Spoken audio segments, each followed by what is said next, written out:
Hallo und herzlich willkommen zu diesem Video. Heute geht es um die Qual der Wahl. Apple ist mittlerweile mit seinen iPads 2021 draußen und jetzt überlegt man wirklich, nimmt man 11 Zoll iPad oder dann doch lieber das große 12.9 iPad. Darum geht es heute in meinem Video. Viel Spaß beim Anschauen. Ich habe hier noch mein iPad der dritten Generation und es wird definitiv nach knapp 2 Jahren Zeit, dieses abzugraden.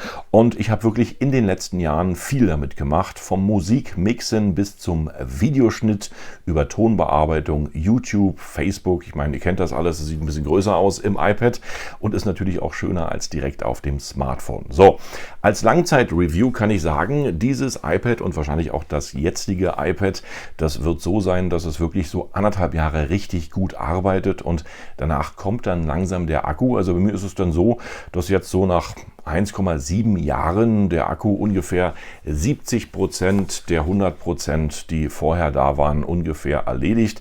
Er ist schneller alle und die 10 Stunden, die wir jetzt mit dem neuen erreichen sollen, die werden natürlich am Anfang klar definitiv erreicht, aber nach 1,5 Jahren 100%ig geht das Ding sozusagen auf 70% Akkukapazität runter. Das nun mal so als Langzeit-Review, aber es hält, es startet immer neu, es gibt keine Probleme mit diesem iPad, auch nach so vielen Jahren, und deswegen bin ich richtig gespannt auf das jetzige 2021er.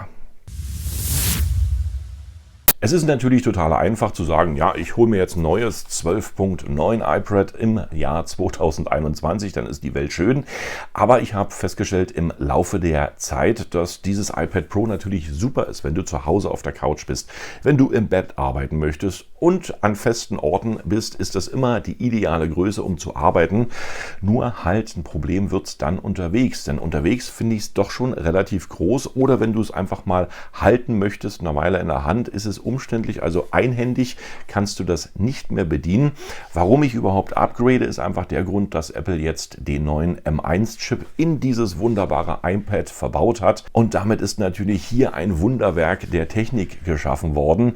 Denn mit dem M1-Chip kannst du so viel bewegen. Ich kenne das von meinem MacBook Pro 13 Zoll mit dem M1-Chip. Da ist wirklich kein Wunsch mehr offen. Beim Videoschnitt, bei der Grafikbearbeitung, bei der Tonbearbeitung. Es läuft und es gibt kein Ruckeln mehr. Es ist einfach fantastisch, mit dem M1 zu arbeiten. Jetzt ist er natürlich in den neuen iPads mit eingearbeitet und gleichzeitig natürlich die Überlegung, ja, willst du jetzt stationär arbeiten? Weil ich habe eigentlich direkt meinen MacBook Pro 13 Zoll, das ist ja alles schon groß und wenn ich jetzt zu Hause bin, dann kann ich ja den nehmen und dann vielleicht unterwegs doch lieber einen 11 Zoll, aber vergleichen wir einfach mal diese beiden iPads, 11 und 12,9 Zoll. Was ist drin? Was sind die Unterschiede und wo liegt der Preisunterschied?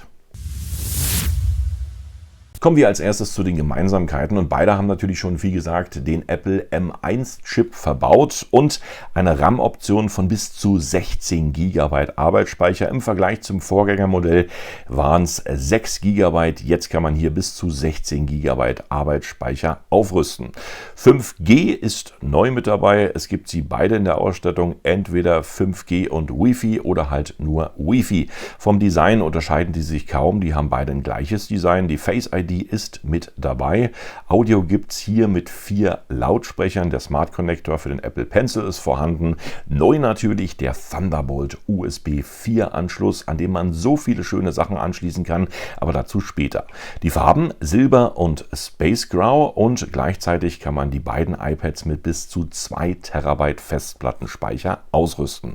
Die Kameras, die machen natürlich 4K Videoaufnahme mit 24 FPS, 25 FPS, 30 oder 60 FPS. Gleichzeitig wird hier ein Zeitlupenvideo unterstützt in 1080p mit 120 FPS oder gar 240 FPS.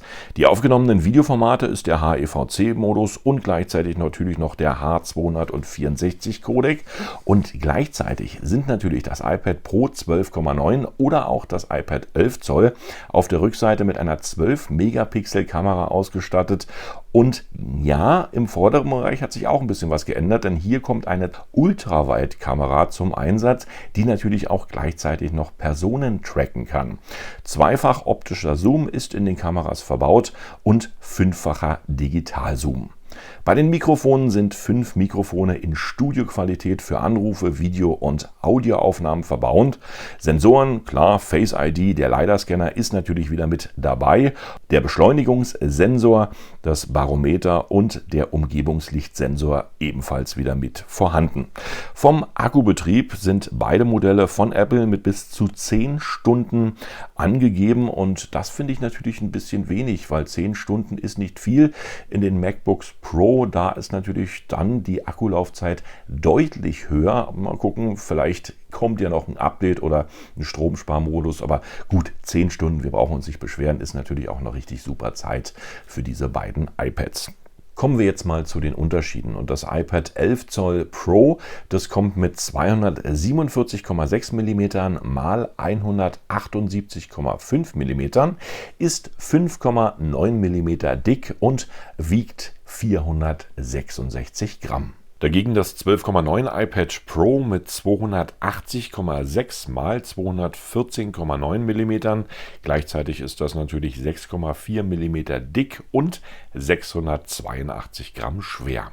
Kommen wir zum Display vom iPad Pro 12.9.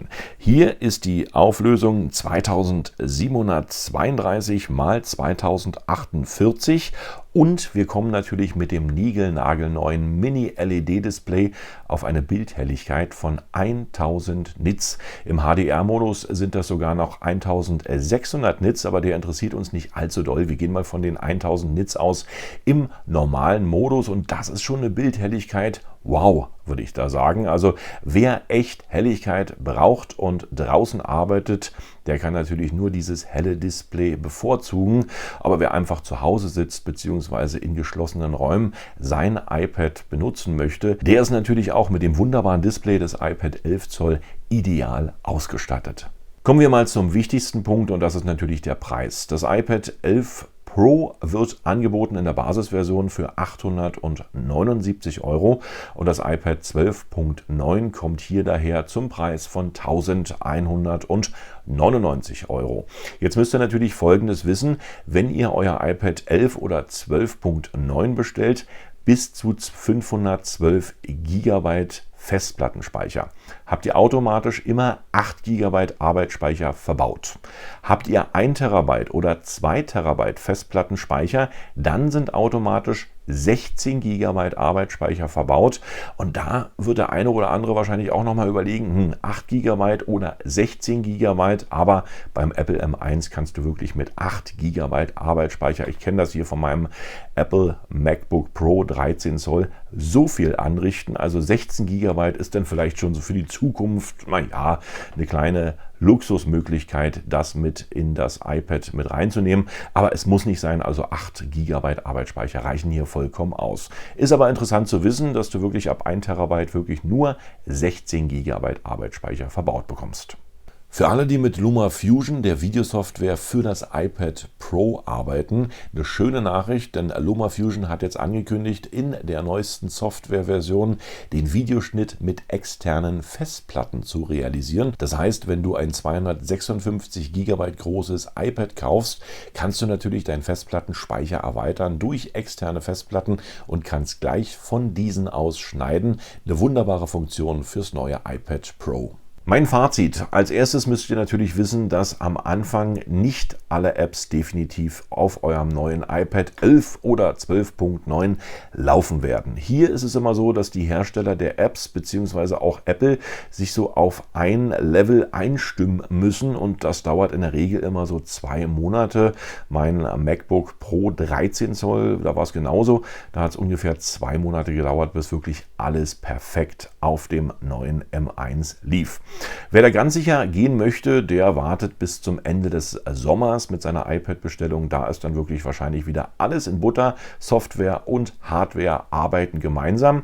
Und wer jetzt dann doch nicht warten kann und im Mai oder Juni bestellt, der möge von der Lieferzeit einfach mal 3 bis 4 Wochen einkalkulieren. Apple hat das jetzt aktuell auf der Internetseite angegeben, da ja natürlich viele Vorbestellungen herrschen und die Lieferzeit dann erstmal wieder aufgeholt werden muss. Also so 3 bis 4 Wochen solltet ihr einplanen, bis ihr euer neues 11 oder 12.9 iPad in den Händen haltet.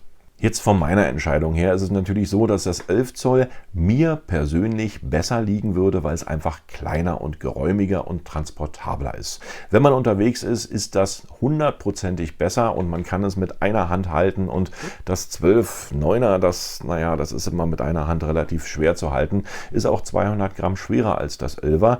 Aber von meiner Perspektive her, Videoschnitt, YouTube und, muss ich natürlich ehrlicherweise sagen, dass ich dann doch zum 12.9 wieder tendiere. Es geht um das Display, denn das Display ist wirklich farbecht, kontrastreich und haut natürlich noch eine ganze Menge an Farben und Kontrasten zu, und das ist mir total wichtig, weil gerade wenn du beim Videoschnitt bist und so deine Filme überwachen möchtest, brauchst du natürlich einen richtig sauberen Monitor, der dir auch die Farbwiedergabe ordentlich spiegelt, und da ist das iPad 12.9 natürlich der richtige Kandidat, denn wenn man jetzt mal das Apple Pro Display anschaut, das ist genauso, und das ist nur größer und mehrfach teurer als jetzt sozusagen das iPad. Also ist es bei mir so, dass ich mir jetzt das neue 12.9 iPad bestellen möchte, und wer da denkt, naja Mensch, die YouTuber, die bestellen ja einfach die iPads und hauen sozusagen die Kohle raus, so ist es auch nicht. Ich werde es mir über den Mobilanbieter bestellen und monatlich bezahlen, weil dann knapp 2000 Euro in der 1 Terabyte Version ist dann doch nicht so der Hammer, und mit YouTube verdient man das wahrscheinlich auch nicht gerade mal so in 2, 3, 4, 5 Monaten. Also, meine Entscheidung ist gefallen, 12.9, aber jetzt mal unter uns, wer sitzt im Sonnenlicht und schneidet seine Videofilme? Wer sitzt im Sonnenlicht und schaut Facebook, Instagram oder macht Texte? Erstens wird es viel zu warm in der Sonne, und zweitens sitzt man da wirklich kaum. Man ist erstens meistens im Schatten, zweitens 80% immer im Innenraum, und da kann man natürlich überlegen, 320 Euro zu sparen. Da ist wirklich das 11 Zoll iPad die ideale Entscheidung, und für das Geld, was ihr spart, könnt ihr euch lieber schönes Zubehör holen für euer iPad. Ansonsten, wenn es nicht der Monitor wäre und wenn es nicht der Preis wäre und wenn es nicht die Größe wäre, tja, eigentlich könnte ja Apple wirklich mal ein iPad rausbringen, dann hätte man nicht die Qual der Wahl und muss sie nicht unterscheiden, aber in der Regel zu 80% reicht das 11 Zoll iPad Pro definitiv aus. Da ist das gleiche drin, unterscheiden tun die sich nur in dem 320 Euro Preisunterschied, in der Größe und beim Display. Ansonsten alles gleich, und wenn ihr euer iPhone in die Hand nehmt, kommt ihr auch am Tag wunderbar damit klar, also auch bei Tageslicht, und genauso müsst ihr euch das iPad 11 Zoll Pro ebenfalls vorstellen.